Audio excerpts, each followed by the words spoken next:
Hello दोस्तों, तो आपके अपने YouTube channel AP classes Ballia में फिर से स्वागत करते हैं। आज हम प्रश्नावली पढ़ाने वाले हैं 1.3। इसके पहले प्रश्नावली 1.2 तक खत्म हो गया था। देखिए क्वेश्चन नंबर पहला का है कि सिद्ध कीजिए कि √5 एक अपरिमेय संख्या है। आपको यहाँ से बोर्ड एग्जाम में मिलता है क्वेश्चन करने के लिए √5, √3, √2 सिद्ध करने के लिए। आपको चलिए हम शुरू करते हैं एकदम लॉजिक टाइप से। देखिए जहां भी कहता है कि √5 सिद्ध कीजिए कि एक परिमेय संख्या है, तो आपको मानना है कि माना रूट में 5 एक परिमेय संख्या है। परिमेय संख्या है। आपको सबसे पहले मानना है कि माना रूट में 5 एक परिमेय संख्या है। जब परिमेय संख्या मानेंगे तो रूट में 5 आप बराबर परिमेय होता है p/q, जहां q नॉट इक्वल टू क्या होता है 0। आप लिख सकते हैं यहाँ पे कि q नॉट इक्वल टू 0 और p और q का HCF कितना होना चाहिए, 1 होना चाहिए। चलिए अब यहाँ हम कर सकते हैं बटा, p में 1 से होगा तो p हो जाएगा और रूट में होगा तो रूट में 5q हो जाएगा, अब करते हैं क्या कि दोनों तरफ वर्ग करने पर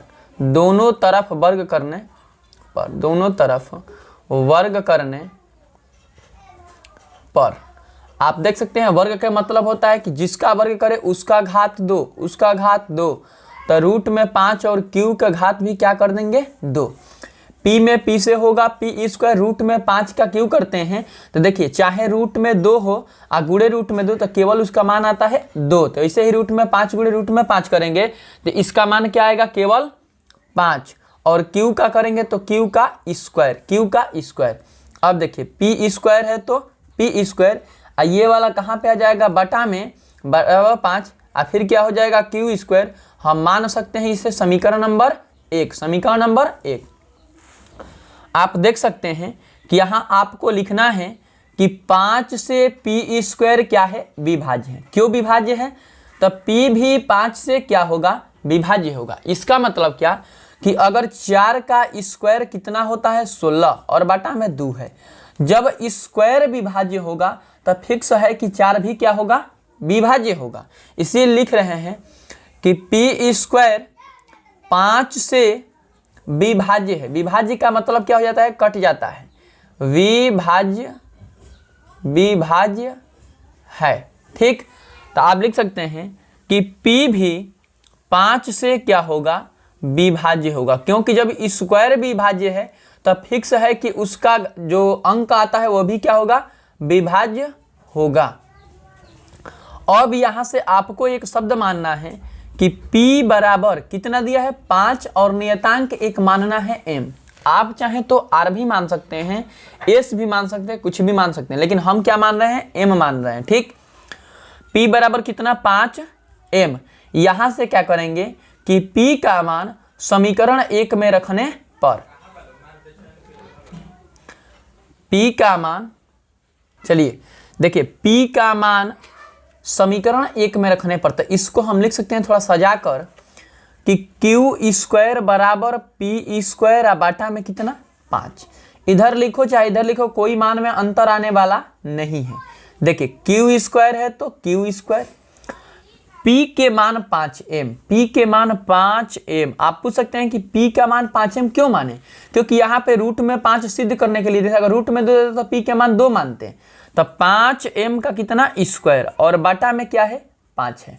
इस p के जगह पे कितना भरे 5m के स्क्वायर और बाटा में कितना 5। और देख सकते हैं q² है तो q², 5 5 25 और m का स्क्वायर बाटा में कितना 5, 5 5 25, q² बराबर 5m², q² है तो q², इधर आएगा तो बटा में क्या हो जाएगा 5 बराबर m का स्क्वायर। आपको वैसा ही लिखना है कि q² 5 से क्या है, विभाज्य है, इसलिए q भी 5 से विभाज्य होगा। आप यहां से देख सकते हैं, देखिए लिखना है कि q² 5 से विभाज्य 5 से विभाज्य है। क्यू स्क्वायर 5 से क्या है, विभाज्य है, इसलिए क्यू भी 5 से विभाज्य होगा। देखिए भाई, जब स्क्वायर विभाज्य है तो उसका जो अंक आता है वो भी क्या होगा, विभाज्य होगा। अब क्या लिखना है कि हम जितने भी कल्पनाएं माने थे वो हमारा कल्पनाएं विरोधाभास था। क्यों कि √5 हम पहले पी बटा में क्यूब माने कि परिमेय, ये भी गलत है। यहाँ पे पी स्क्वायर कहे कि 5 से विभाज्य, पी स्क्वायर कभी भी 5 से विभाज्य नहीं होगा। क्यू भी कहे कि 5 से विभाज्य, भी गलत है। तो लिखेंगे कि हमारी कल्पनाएं विरोधाभास है,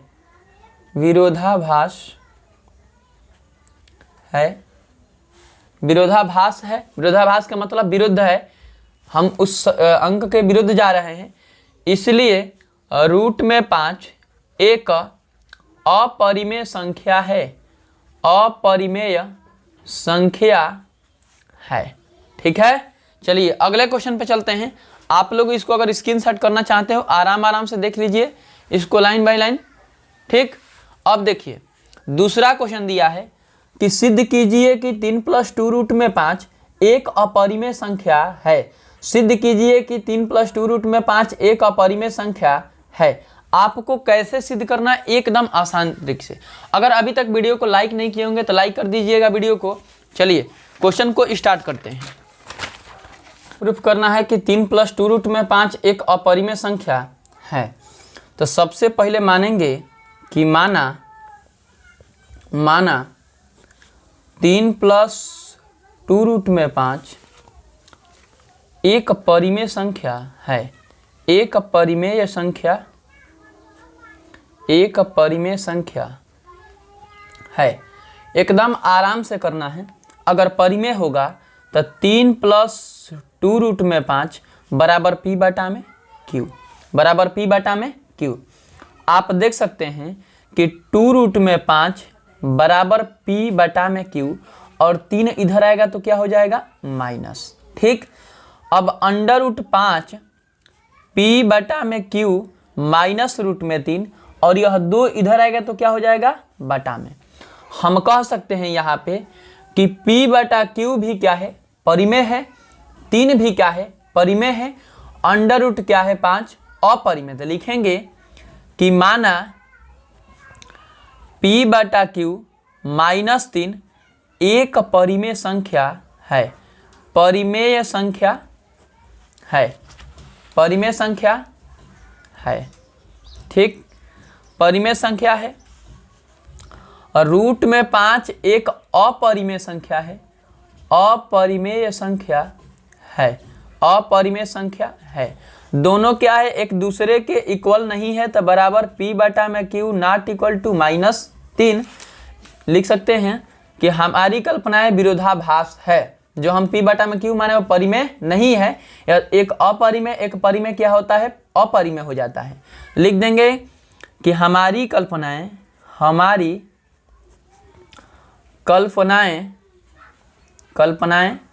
विरोधाभास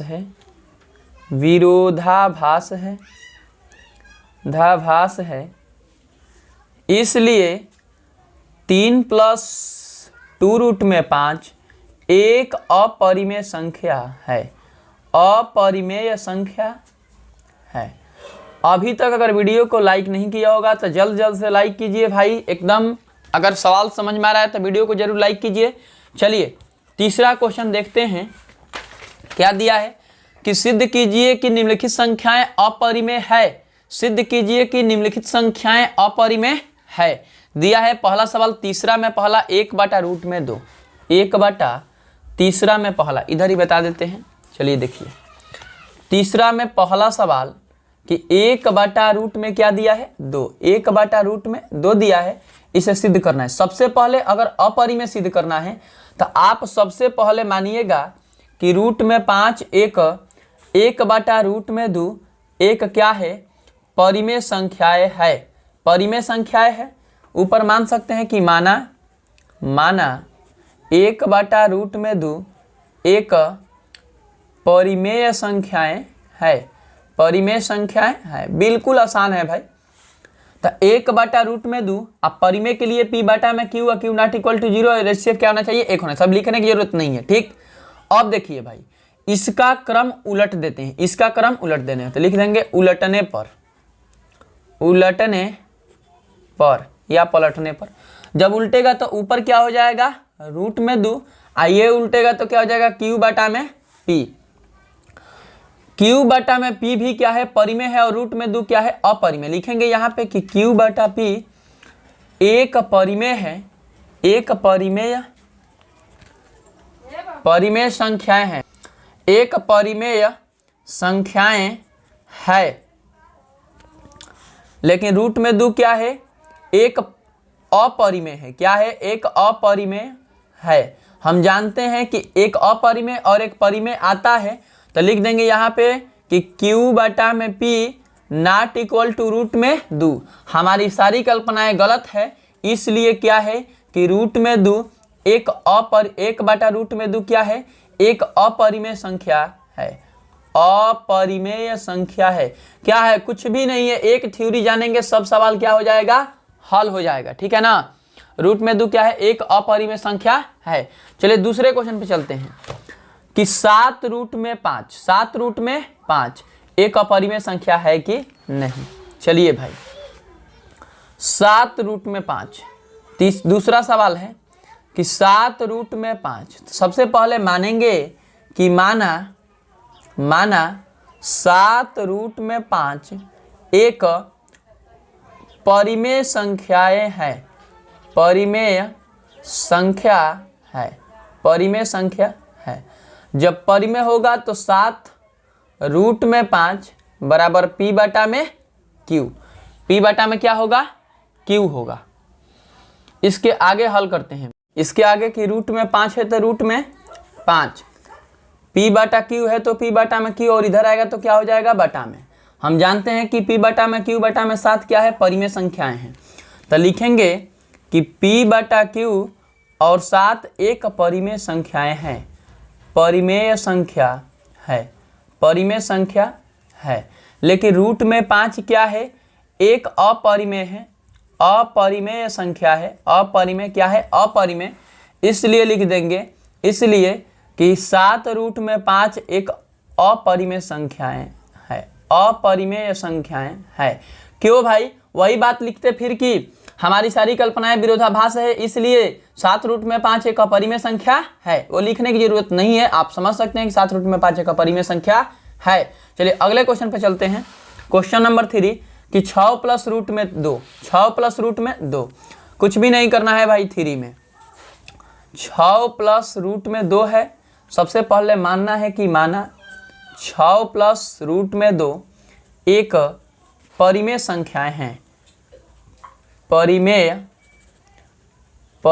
संख्या है, परिमेय संख्या है, ठीक।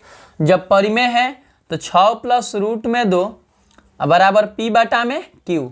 एक तरफ करते हैं √2 अब p/में q, और इधर आए तो माइनस कितना, 6। आप कंफ्यूज होंगे कि एक बटा में ला दे रहे, एक हम इधर माइनस में कर दे रहे हैं।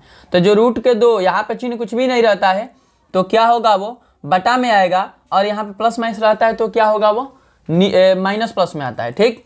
तो फिर वही बात लिखेंगे कि p/में q, p/में q -6, क्योंकि p/में q भी परिमेय है और 6 भी परिमेय है। तो लिखेंगे कि परिमेय संख्या है, परिमेय संख्या है, परिमेय संख्या है। लेकिन √2 क्या है, एक अपरिमेय है।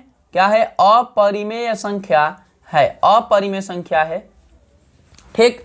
जब अपरिमेय होगा, दो एक परिमेय का परिमेय, तो दोनों मिलकर क्या हो जाएगा, अपरिमेय हो जाएगा। अब कहेंगे कि इसलिए 6 + √2 क्या है, एक अपरिमेय संख्या है, अपरिमेय संख्या है। इस तरीके से चैप्टर ये समाप्त हो गया। अगर वीडियो अच्छा लगा होगा तो चैनल को सब्सक्राइब कीजिए, वीडियो को लाइक कीजिए।